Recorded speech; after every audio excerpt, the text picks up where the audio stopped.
থানার বড়বাবু বলতো আমায় পাঁঠা, ছোটবাবু পেছনে লাথি মেরে বলতো, যা তো সিগারেট নিয়ে আয়। যেদিন মাইনে পেতাম আমার দাদা এসে সব টাকা কেড়ে নিয়ে যেত।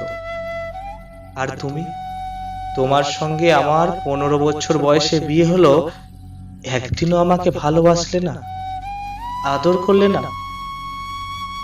গোলাপ টোলাপ না, আমার রাইফেল দেখতে খুব ভালো লাগতো। কি লম্বা, মুখটা ছুচালো, গুডুম গুডুম। ভয় লাগতো, ভালো লাগতো। বড়বাবু যখন কমর থেকে রিভলভার খুলে টেবিলে রাখতো, আমি তাকিয়ে তাকিয়ে দেখতাম, কি সুন্দর দেখতে।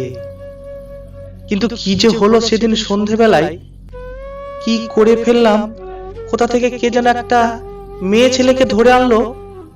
বড়বাবু আমাকে দিয়ে মদ আনালো, ছোটবাবু আমাকে বললো, যা মেয়ে ছেলেটার ঘরে যা। আমি গেলাম। সত্যি বলছি তোমাকে, তুমি আমার বউ।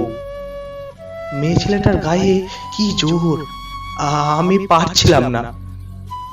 তারপর তারপর বড়বাবু এলো, মেয়ে ছেলেটার ঘাড়ে মারলো, অজ্ঞান হয়ে শুয়ে পড়লো। তারপর আমি ওর কাপড় খুললাম, পরের দিনে কাগজে কাগজে আমার ছবি। মেয়ে ছেলেটা আমাকে দেখিয়ে দিল, তুমি বিশ্বাস করো, তুমি আমার কতদিনের বউ। মাইরি বলছি, আমার আমার মনে মনে ইচ্ছে হয়েছিল, হঠাৎ তার মুখটা দেখে কষ্ট হলো। একবার চোখ খুলে মেয়ে লোকটা আমার দিকে দেখলো, কি চোখে বাবা, আমার গা গুলিয়ে উঠলো।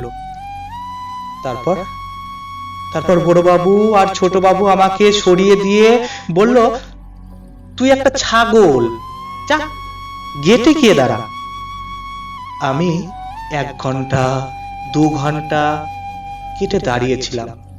আমি দাঁড়িয়ে থাকতে থাকতে বসে পড়েছিলাম টুলে, টুলে বসে থাকতে থাকতে ঘুমিয়ে পড়েছিলাম।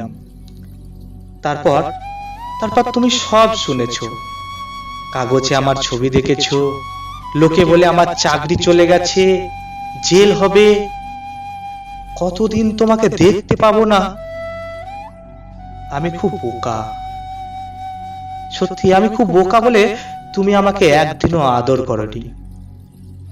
আমি যখন জেলে থাকবো, একদিন অন্তত একদিন আমাকে দেখতে এসো, একটু এঁচড়ের তরকারি নিয়ে এসো।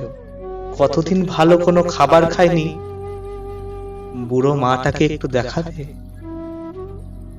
তোমরা ভালো থেকো, তুমিও ভালো থেকো। ইতি, তোমার নিধিরাম।